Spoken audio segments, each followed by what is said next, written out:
Greetings, friends, and welcome. This is Mark David, founder of the Institute for the Psychology of Eating. Here we are in the Future of Nutrition online conference. Thank you so much for being here.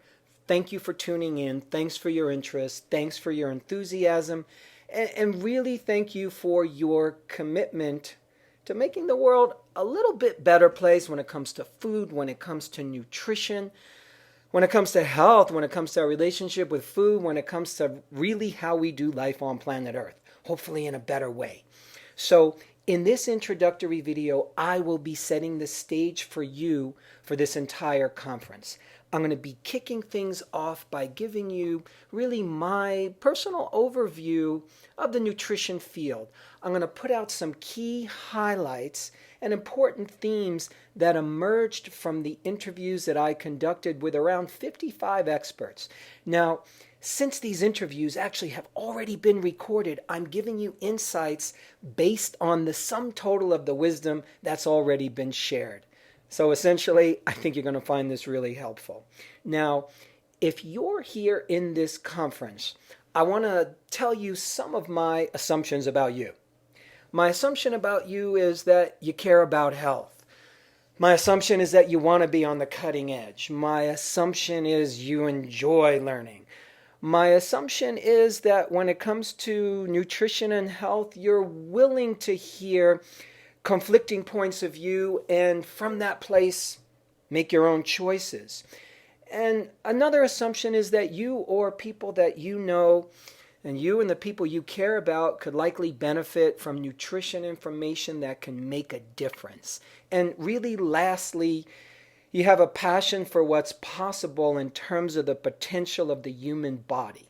So to me, I'm going to guess that that's why a lot of us are here. And I want to say personally, I do this work because my own journey with food and nutrition really made a huge difference for me and saved my life. I've been inspired about this topic really from a young age. And if I could honestly sum it up, I would have to say that nutrition is magic. Really, we take something that isn't us, food, we consume it, and somehow in this amazing alchemical process in the body, we transform that food into us. We're essentially taking grocery items, bringing them into the body, and they're becoming building blocks for every cell, organ, tissue, muscle, bony structure, biosubstance that we have. That's a wow. And if we're not turning it into building block material, we're turning it into fuel, we're turning it into energy. That's incredible. That's a miracle. What's more, we're taking the same carrots and cupcakes and corn dogs and somehow figuring out what works, what doesn't, what does the body need, what's helpful, what's harmful. There's a lot that goes into this process that is kind of magnificent, and it's unknown, and there's so much more to learn, and it's a mystery with a capital M. So that's the good news.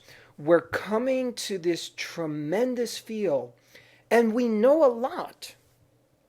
And I think there's probably 10,000 times more than we don't know. So, when I was first born, my earliest memories were being asthmatic, deeply allergic. I had an extremely compromised immune system from the time of infancy. I had some kind of undiagnosed autoimmune condition. This is back in the late 1950s, early 1960s. There wasn't a lot of good health. My parents took me from doctor to doctor. This autoimmune part of whatever I was dealing with were causing my knees to swell, my joints to ache. Here I was a little kid. I'd be walking down the streets in Brooklyn. My knees would buckle under me. I'd fall to the ground. I was kind of clueless. It doesn't look like this was happening to the other kids. My parents took me from doctor to doctor. No drugs, no antibiotics, no vaccinations. Nothing helped. They kind of might have been the problem. At around the age of 5, check this out, I heard a rumor that fruits and vegetables were good for you. Go figure. I was raised in that generation back in the early 60s when our new greatest nutritional advances were Fruit Loops and marshmallow fluff and diet soda and TV dinners. I was raised on Velveeta cheese and margarine and Wonder Bread and, helping you build strong bodies. And except for mine, my body wasn't so strong. I'm amazed that I survived. And so here I am. I asked my mother to buy apples and peas and carrots in a can because that was my concept, my child's understanding of fruits and vegetables. Coincidence or not, my health started to shift. So by around the age of 15, I was virtually symptom free. But more than symptom free, I felt clear. I felt more awake. I felt more sharp. I felt more decisive. I felt more empowered. Something happened that really got into my cells. Yes, my health changed. Hallelujah. More than that, there was a sense of empowerment. There was a sense of dignity. There was a sense of, I have a say in this.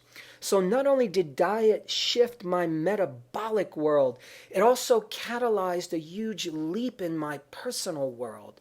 And you all know this, that a well-nourished body allows us to be in this world and live life really with a beautiful foundation. So, for me, while the Future of Nutrition Conference is indeed about nutrition, at the same time, it's much more than that. This conference, yes, it's about current advances in nutrition. It's about forecasting the future trends. It's about returning to the timeless wisdom of our ancestors to rediscover important nutritional practices that I think we left behind. And you know what I'm talking about. And it's about, first and foremost, reinventing how we do food and nutrition so it serves our higher growth and supports our own personal mission, our own purpose in the world. So food and nutrition and good health and a vibrant body allows us, allows you, allows me, allows our friends, students, clients, loved ones to be really the best possible version of who we're meant to be in this life. And it's really about us creating a world as well where the planet is nurtured for goodness sake, where the soil is carefully tended, where we are loving our animals a little better, where we love our fellow humans a little better, especially the ones who grow and produce and farm the foods that nourish us. So there's a lot of work we have to do on this planet when it comes to food, nutrition, health, farming, the health of the whole package.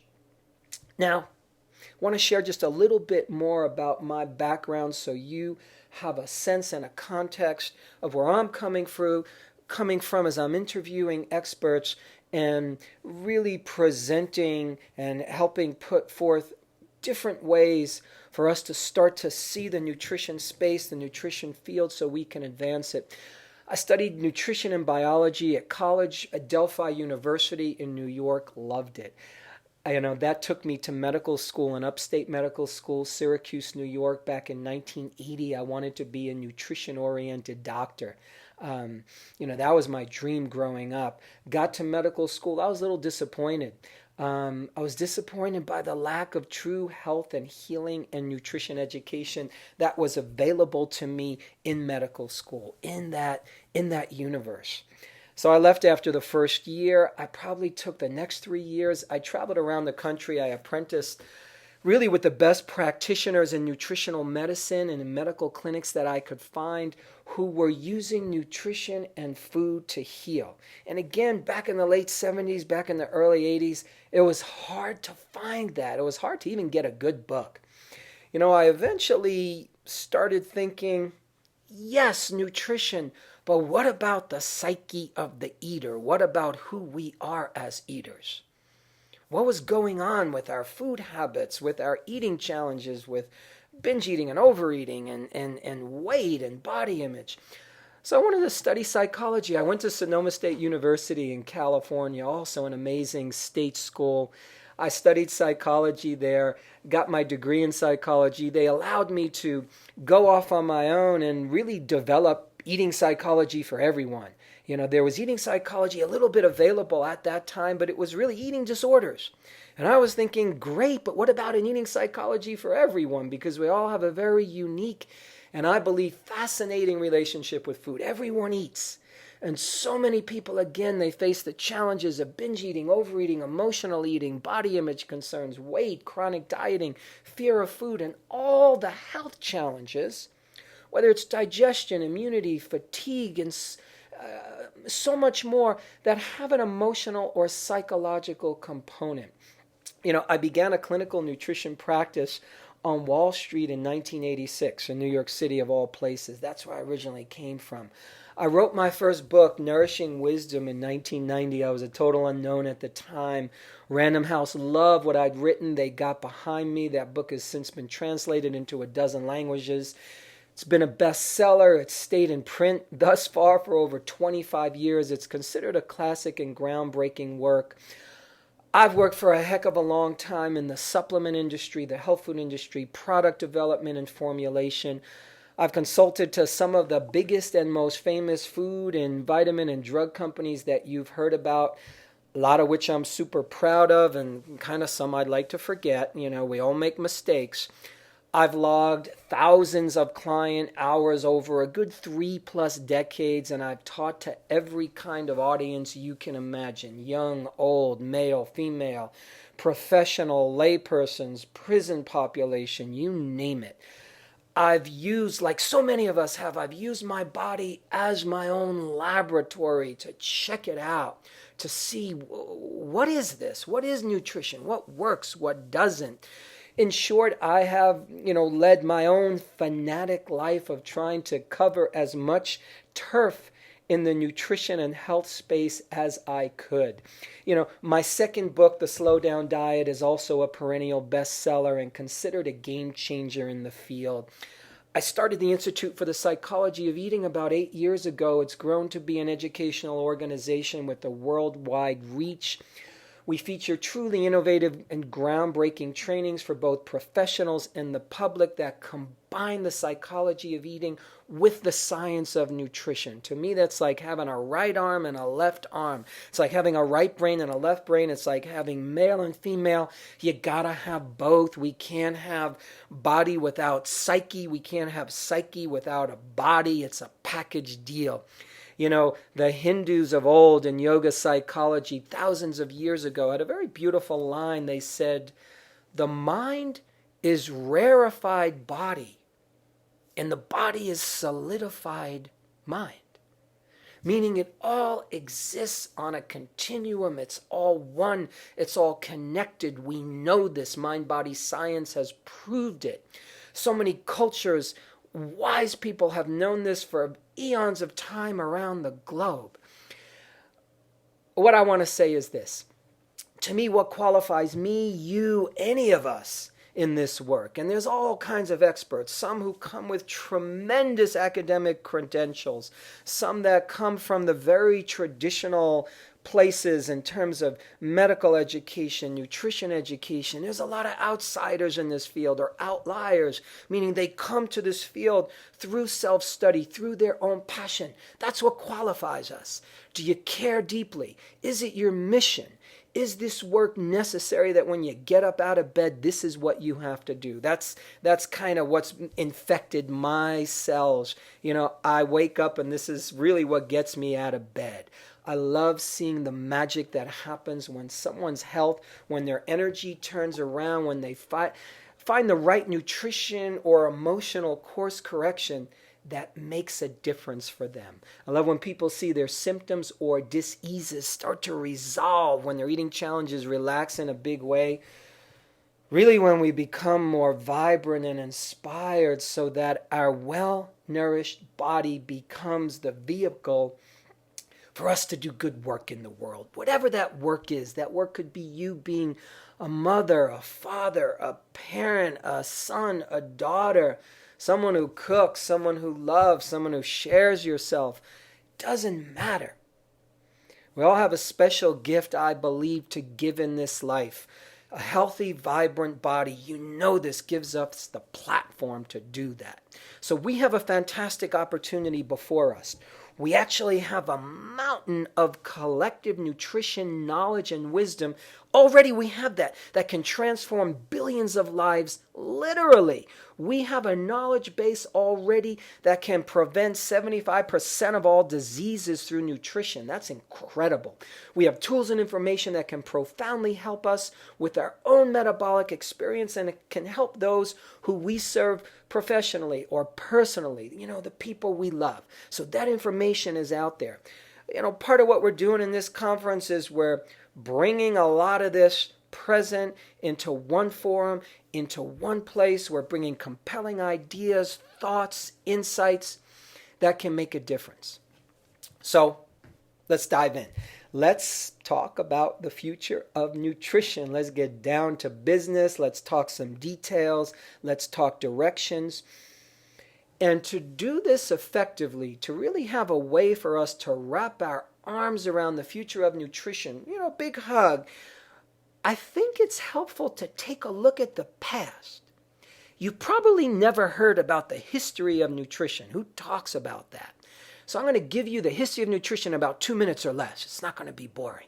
2 minutes or less, history of nutrition, just to give us context, to get us caught up.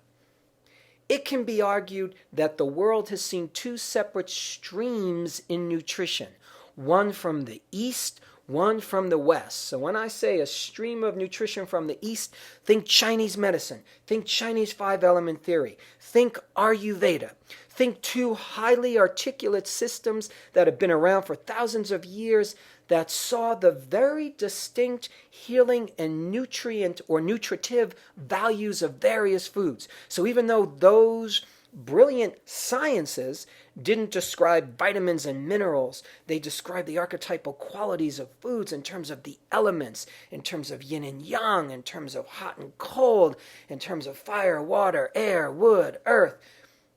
They had some fantastic distinctions. They looked at food as being healing for the body, as being healing for different organ systems. Tremendous. But back in the West, there was something very different happening. In European countries, there were no such approach to food thousands of years ago. It didn't exist. Now, indeed, if you go back in time, let's say colonial times in America, in the early 1700s, the reigning wisdom about food was that it was all the same.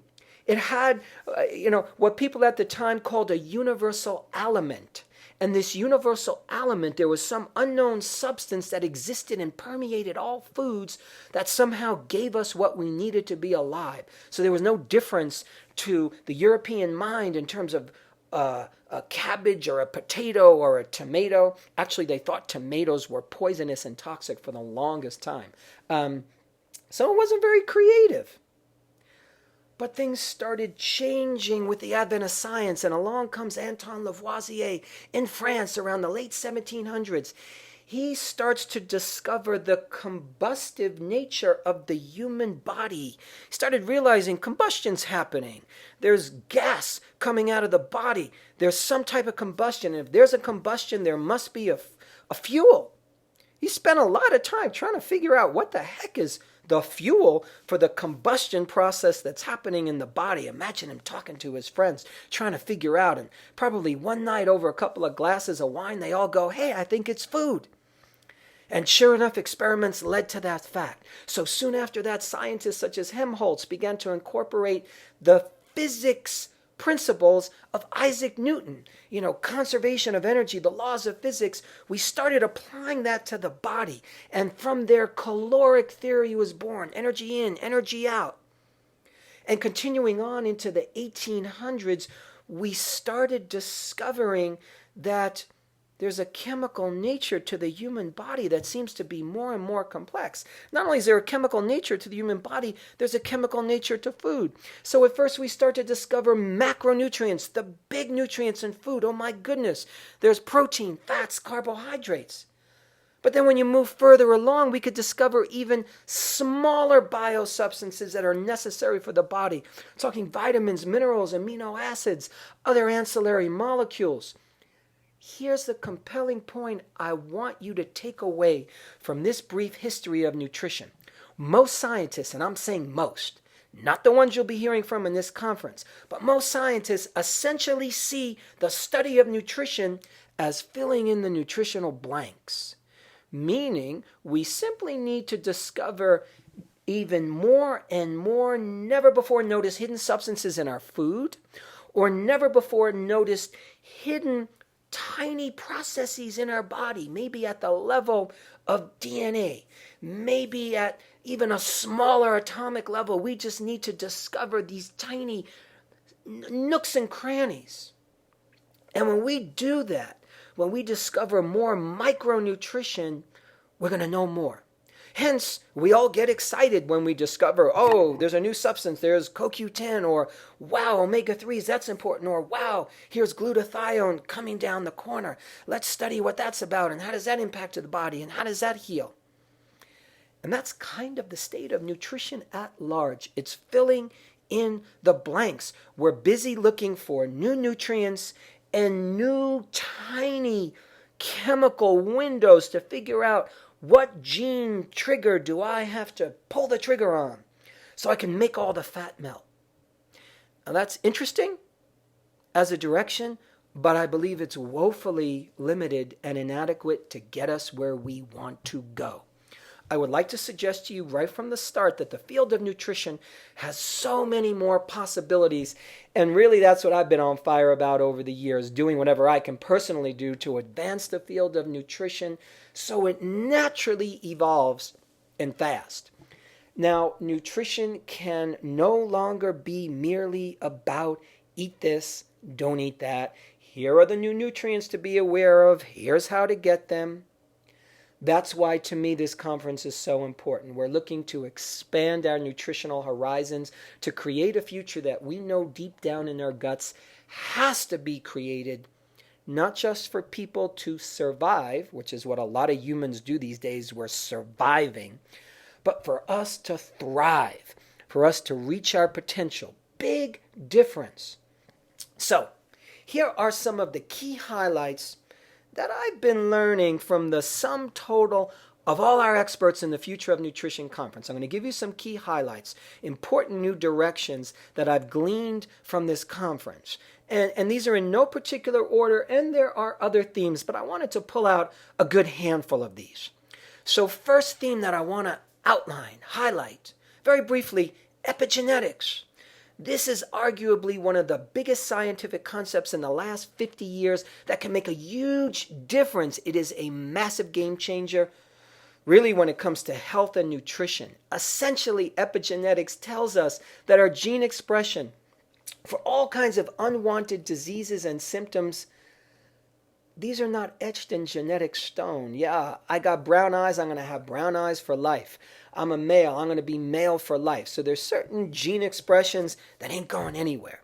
However, there are other gene expressions that are active, that change second to second, moment to moment, and these depend on environment, food, nutrition, our level of stress, our thoughts, our feelings, our beliefs. The biology of belief literally impacts gene expression, literally turns on or off our DNA.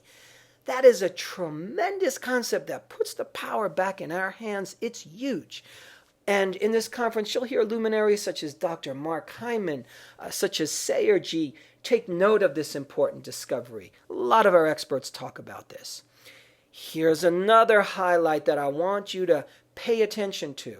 Food addiction. Fascinating one. This is big. More importantly, when we say the term food addiction, I'm going to say when I say the term food addiction, I'm talking the addictive nature of some very specific foods. We're thinking sugar. We're thinking of other highly engineered processed foods that the food industry, that the technologists create so they hook you, they hijack your taste buds, and we're literally stuck. We're attached in a deep biological way, and such foods literally are addicting us in a similar fashion as cocaine or another hard drug might hook us, attach us, grab our biology, and pull us in a direction where we don't want to go. So this is a powerful new understanding that it's important for us to get, because so many of us, we've been hijacked. Our biology has been hijacked. Our taste buds have been hijacked by the foods that you've been raised with, chances are, since you've been a child. So you're going to hear this topic especially explored by some of our amazing experts such as Dr. Pam Peeke. Don't miss that one. Here's another theme that I think is just going to get more and more popular as we move forward over the years into a greater understanding of nutrition. I'm talking brain health. You know, we talk about health of all kinds of different organ systems. The brain, for goodness sakes, it's time to give this all-important organ some nutritional love and attention. Our brains are subject to tremendous pressure through certain foods and toxins. So making sure to keep our brains in A+ health is kind of a no-brainer. And you will hear experts such as Dr. David Perlmutter speak brilliantly on this topic. Don't miss that one. Next, another highlight to pull out that you're going to hear a lot of our experts speaking about is the digestive system and how it's finally getting the massive amount of respect and attention and scientific scrutiny that it deserves when it comes to health.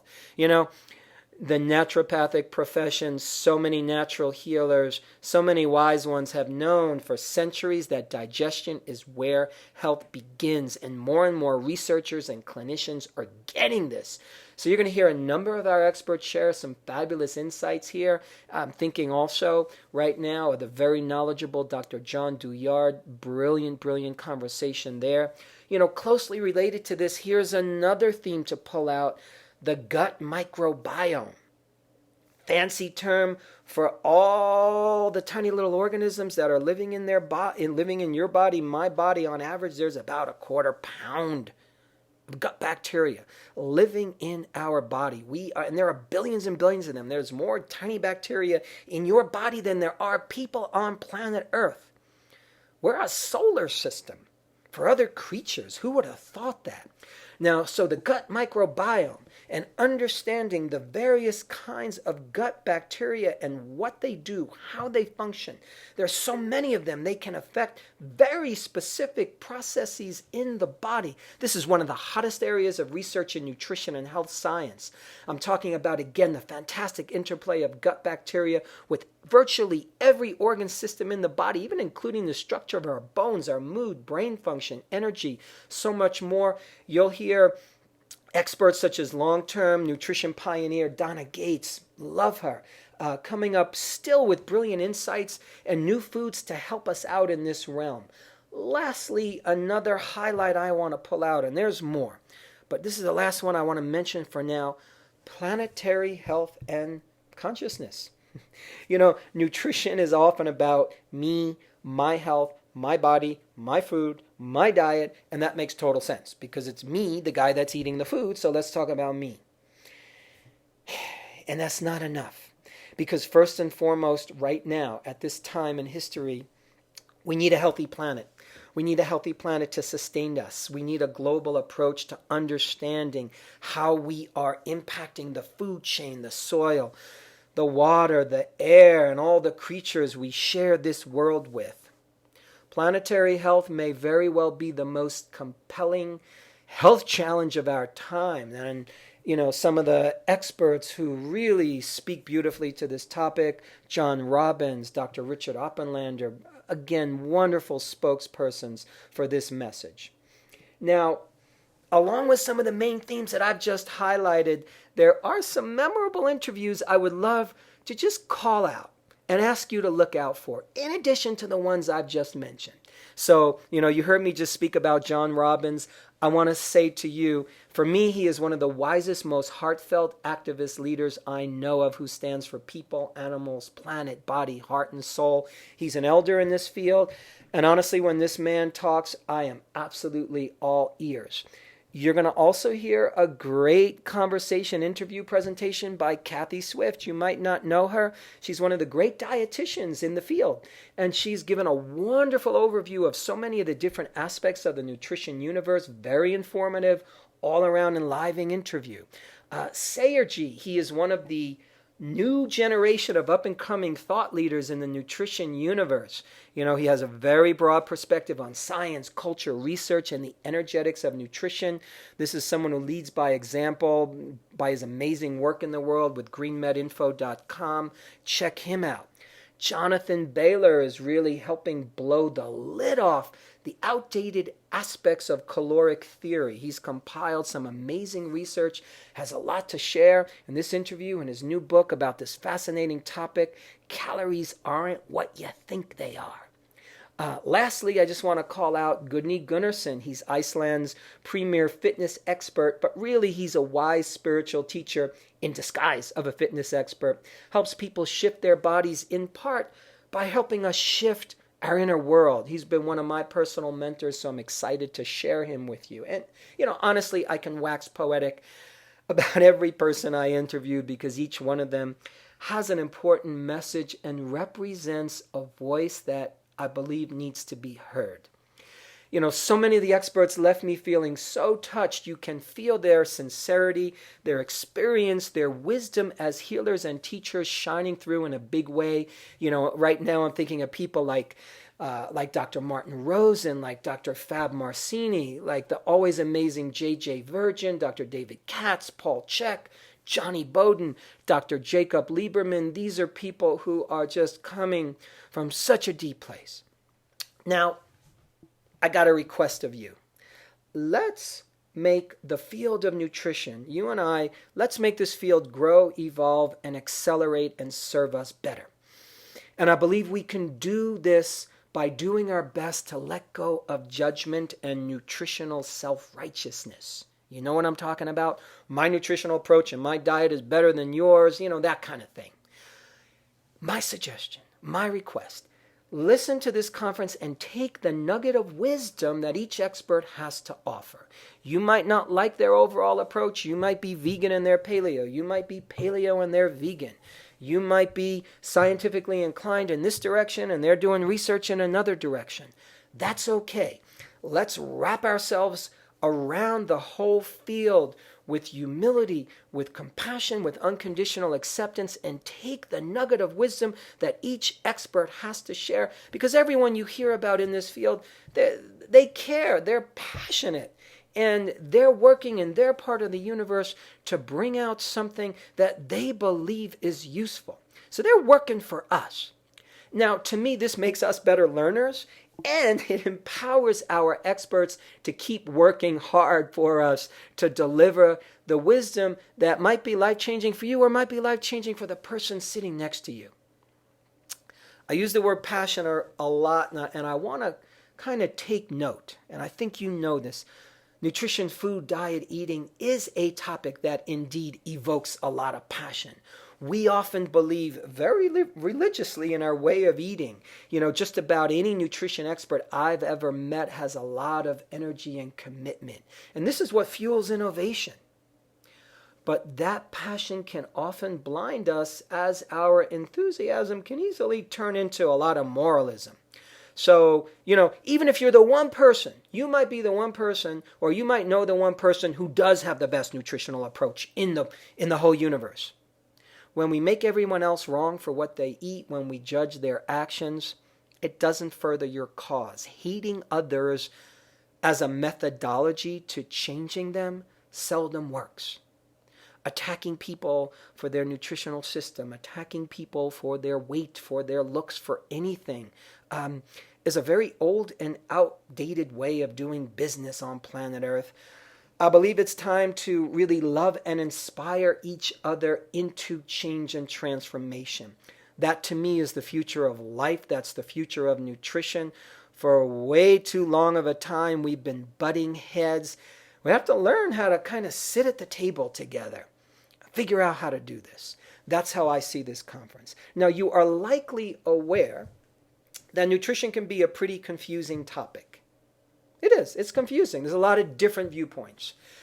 And to me, it's a confusing and uncertain topic because we live in confusing and uncertain times. This is a period in history when so many things are in tremendous flux. Our environment is challenged and polluted. Our oceans are dying. Our fresh water is running out. I mean this. The soil is depleted. We have radiation fallout. It ain't pretty. We have a toxic food chain. Our politics have been hijacked by an awful amount of greed. Governments war on each other. We live in a warlike planet. Science is heavily biased by corporate interests. I'm sorry, it's true. And the economic system right now in the world, it's a tangled mess thanks to predatory practices by banking conglomerates and soulless corporations. You know who I'm talking about. Now, in uncertain times, we might as well be healthy and well-nourished so we can be up to the task of making this a better world. We live in an unprecedented time. We're at an edge. I think we're at a cliff. Some of our experts say this. There's a lot of change happening on this planet. This is like an inflection point. We're at a sensitive time. What you do, what I do, what we do counts. So if we can be well nourished, if we can find a way to empower our metabolism, if we can find a way to have a more liberated, inspired, nourishing relationship with food so we're not bogged down by all the nonsense, the body image and the weight stuff, then our energy is freed to do what we need to do in this world to make it work. So I think it's important for the field of nutrition and all who partake of it, again, to be humble to the fact that we don't know everything. I'm going to bet we know less than 1% of what there truly is to know about the nutritive process as it relates to the human body. You know, in truth, we know more about the nutrition of the cow and the nutrition of the rat than we do about the nutrition of the human body. And that's largely for research purposes and largely because, you know, we could dissect rats and cows and see what's going on. You can't really do that with humans. So we have a lot to learn. You know, I want to mention there's a useful, helpful distinction I find that I have been talking about for a long time that helps us kind of see the nutrition field from a wider perspective, and it helps take away some of the confusion and argument and challenge that happens. I want to talk to you for a moment about the 3 levels of diet. 3 levels of diet I'm going to call maintenance, therapeutic, and experimental. When you can understand these 3 levels of diet, you can help really see the whole field of nutrition and all the arguments that the experts butt heads about. You can start to see it more clearly. So 3 levels of diets: maintenance, therapeutic, and experimental. I'm going to tell you what I mean. A maintenance diet is the kind of diet that you or I would follow to maintain our health. So I'm doing fine, I'm doing okay, life is on cruise control. What diet maintains me? What are my staple foods that will just take me where I need to go in the long run? Every culture around the globe has its staple foods. Every family, every person, whether those foods work for them or not, they have their, 5, 10, 15, probably usually no more than a dozen or so staple foods that they use to help maintain themselves. Now compare that to a therapeutic diet. Listen to this one. Therapeutic diet I'm defining as the kind of diet that you or I would follow, let's say if we had heart disease. And you want to make sure you can maybe even reverse it or help it or stop it from progressing, we might follow a certain diet. If you have diabetes and you go to a good functional medicine doctor or a functional nutritionist, they're going to put you on a very specific diet that indeed can reverse diabetes. If you're a burn victim in a hospital, you're going to be on a special diet to help heal that condition. There are all sorts of diets that people follow for all sorts of health challenges. So the point of a therapeutic diet is you use it for the duration of the dis-ease that you're trying to manage. And oftentimes when you finish with that therapeutic diet, you then switch to a maintenance diet. Because a therapeutic diet, by definition, works for a short amount of time, doesn't necessarily work long term. i.e., a cleansing diet, go on a juice fast or go on a detox diet. There's all kinds of detox and cleansing diets and systems out there. They can work for 5 days, 10 days, maybe a little more, but you couldn't be on that detox diet for your whole life. You start to lose all your muscle, you disappear. It's not going to work. You'd have to go to a maintenance diet. An experimental diet, that's the third category. That's the kind of diet we go, let's eat this food and see what happens. So if you're a vegetarian or a vegan, I'm going to bet about $1 million that in your genetic lineage, there's no vegans or vegetarians. You might be the first, and you likely are, other than your parents maybe, who chose to be meat-free, animal-free, dairy-free for the first time going back 40 generations. That's an experiment, and it's a beautiful one. Let's try this and see what happens. You go to the health food store, you buy supplements. We weren't taking supplements and multivitamins 200 years ago, 5,000 years ago. It's an evolutionary experiment. Let's take all these different supplements, these concentrated doses, and see what happens. Let's follow these ketogenic diets with these supplements, with these strategies, with this fasting, and see what happens. It's experimental. It's great. It's wonderful. I'm hoping you could start to see what happens. There's a lot of crosstalk. There's a lot of cross arguments because certain diets work wonderfully on a short-term level. They help people heal. I've seen people get tremendous healings from paleo diets, from high-protein diets, from vegan diets, from vegetarian diets. They work for a short amount of time for a lot of people, but they don't work long-term sustainably for others. So I'm not knocking these diets. I'm simply saying that people think, wow, if this diet helped heal me for this amount of time, therefore it's going to work for all people all the time. Not so. And oftentimes that's what experts do. They're reading their bodies and they translate that reading onto your body and my body. So yeah, we are all biologically different and unique and fascinating. And what works for one doesn't necessarily work for the other. That's the beautiful news. So we are looking to manage the world of dietary confusion by detailing out what's really going on. So I want you to start to hear these distinctions. I want you to start to see if you can indeed enjoy this online conference, receive some of the great inspiration and new insights. And, I want to suggest do the one thing principle. The one thing principle, very simple and effective. Take one thing just from the whole conference and do it. One thing, do it. That inspired you, that grabbed you, that hooked you. Or, if one better, take one thing from your favorite presenters. You might have had 3, 4, 5, 6 favorite presenters. Take one thing. Put it into action. Don't just let this be more kind of excess junk food for your brain. Wow, great, more information. If something resonates for you, if it resonates in your cells, put it into action. Let it make a difference in your life. And also, a final word, please take the time to learn more about the work that we do here at the Institute for the Psychology of Eating. You can go to psychologyofeating.com to learn more. For those of you who are not familiar with us, again, if you don't know us, you can sign up on our webpage for our free video guide. It's called the Dynamic Eating Psychology Breakthrough. In this free video guide, I discuss a lot of the same principles that we teach in our premier professional training at the Institute, our Eating Psychology Coach Certification Training.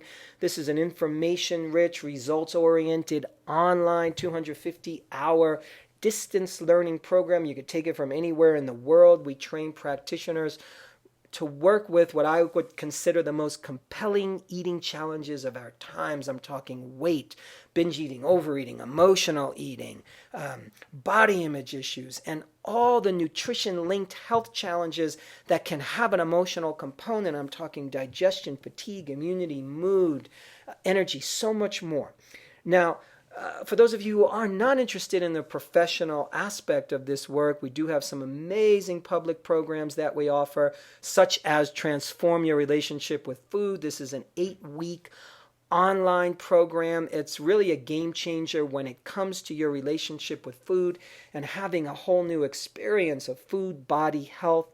Again, it combines the main bodies of work that we do at the Institute, dynamic eating psychology and mind-body nutrition. I think you'll love it. The work is compelling. We're fired up about it. We have an international audience, student body, clientele. Thank you to everyone who's been, sending us love, been in our world, following us, part of our tribe. Be sure to email us at info@psychologyofeating.com if you have any questions about the trainings or programs at the Institute for the Psychology of Eating. Of course, if you have questions about the Future of Nutrition conference we're in right now, any questions come up for you about the conference, email us at FNC, Future Nutrition Conference. Email us at FNC@psychologyofeating.com. We'll get back to you as soon as possible. Again, find out more about us at psychologyofeating.com. I hope you enjoy this conference. From my heart to yours, thank you for your time, your energy, your commitment, your intention.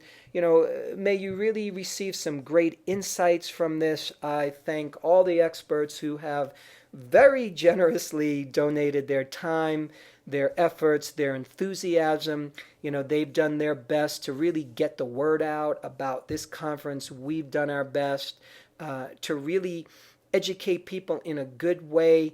And this is a time, I believe, when we are all learning how to join together. We're starting to see what we have in common as opposed to the differences that we have.